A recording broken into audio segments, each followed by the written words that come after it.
Hi guys, I'm Roy. At sa video ito, papakita ko po sa inyo yung step by step na ginagawa namin kapag po mag-align kami ng pintuan. So, let's start!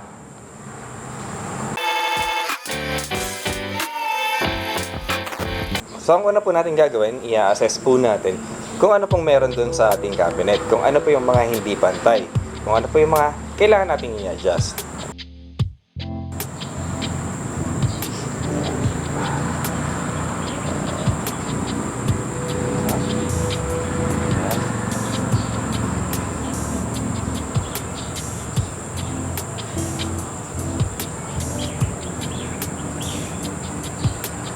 Ito po ang kadalasan namin hindi nakikita kapag po nag-aalay ng pintuan. Hindi po nile-level yung mismong cabinet. Kapag po kasi hindi nyo nile-level to, hindi nyo po maitatama yung pag-adjust ng pintuan. Ang mangyayari po, didiskartehan nyo lang po yung pintuan nyo para pumantay. Ang pinakatama po talaga dyan, kailangan po ang inyong cabinet or your carcass levelado. Kapag po tayo magle-level ng ating mga carcass, kailangan po dito sa ilalim. Kapag po kasi inilevel niyan sa ibabaw, mataas po yung chance na baka po hindi pantay yung pagkabit nyo ng ibabaw. Mas maganda po sa ilalim tayo nagle-level kasi ando doon po yung mga suporta natin. Katulad po ng ating mga plinth foot.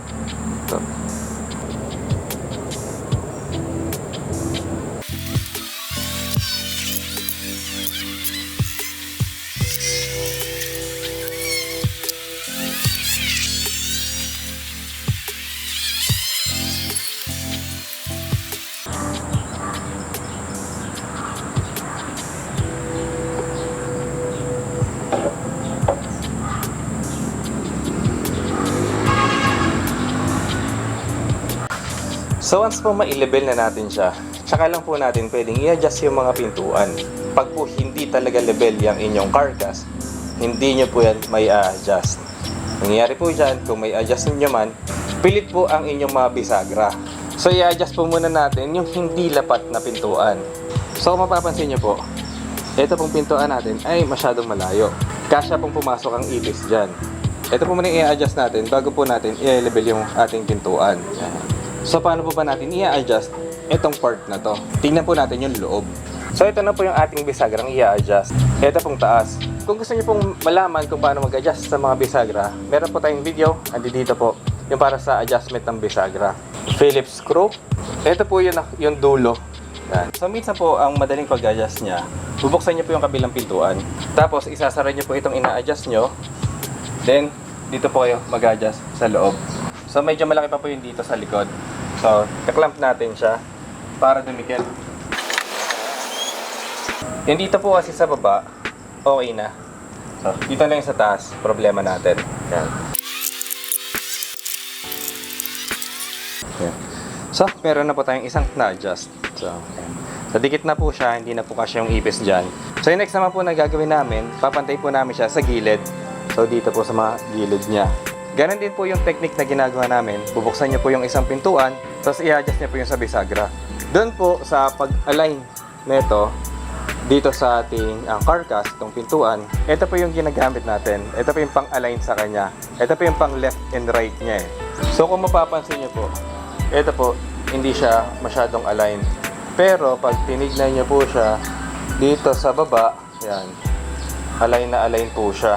Ito po, iuusog natin dito, papunta dito. Yan.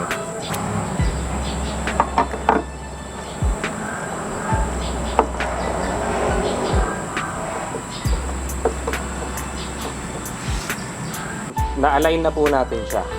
Okay na po siya. So next po, ganun din lang gagawin niyo sa kabilang pintuan.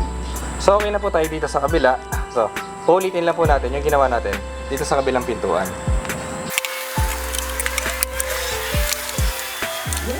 So, naka-align na po yung ating pintuan na yan, no? Yan. Kung mapapansin nyo po, yan. Basta po tama lang yung placement ng mga bisagra. Parehas po sila. Pero kung mapapansin nyo po, masyado po itong malaki. Pero naka-align na po yung ating mga pinto, eh. So, eto po, align na yan. So, dito, again, align na din. Dito po, ganun din. Align na yan. So, dito, align na rin po yan. So, ano po yung step pagkatapos dito? Ito na po yung i-align natin. Ipipikit po natin siya. So, ano pong meaning nung ipipikit? Ididikit na po natin siya. Ang ideal po na sukat dito po sa gitna is 2 mm. So, kailangan po halos, hindi naman po siya halos magdikit ano. Kailangan lang po hindi makapasok yung ipis sa kanya.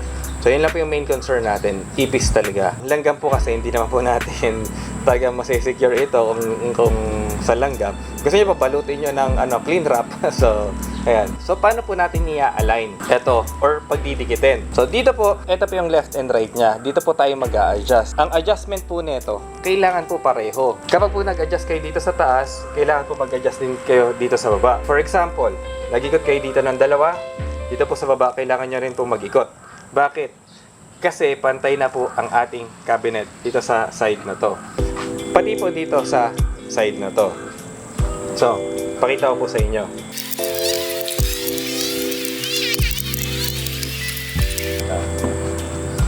So, nung nag-adjust pa ako, bigla pong hindi pumantay.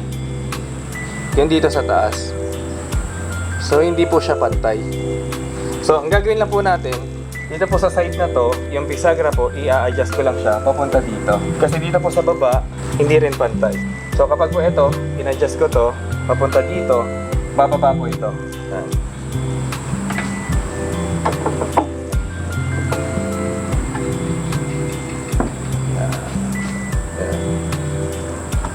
Pantay na siya. Halimbawa po pantay na to, pero hindi po talaga ito pagpantay. Meaning, nakaangat po itong pintuan natin. So, ano po yung i-adjust natin sa kanya? So, dito po sa bisagra na to, ang i-adjust nyo po doon, ito. Yan. Ito po yung pang-adjust sa kanya. Luluwagan nyo po yung screw na inilagay nyo dito, up and down nyo po siya i-adjust. Yan. Doon po, dahil pantay na siya, yung up and down na lang po yung i-adjust natin. Hindi na po natin kailangan sikipan or luwagan itong dalawa na to. Halimbawa, ito po medyo malaki, dito po sa baba maliit, i-adjust nyo po muna siya pa left or pa right itong pintuan natin. Kapag po nakita nyo na napantay yung gap dito po sa taas at po dito sa baba, pero hindi po ito magpantay, doon nyo po itataas or ibababa itong pintuan. Dito po, okay na po tayo dito. Yan.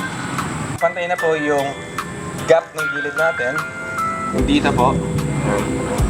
Tapos yung dito, pantay na rin po yung gap niyan. Maganda po dito sa mga gilid-gilid, meron po kayo 1 mm na gap. Para po merong clearance. Halimbawa po, meron kayong katabi. Meron po kahit pa paanong clearance na hindi siya tumama. Kung dalawang pintuan po yan, katulad po ito, dalawang pintuan na magkatabi, 2 mm po yung ating gap. So, check na po natin yung ating pintuan.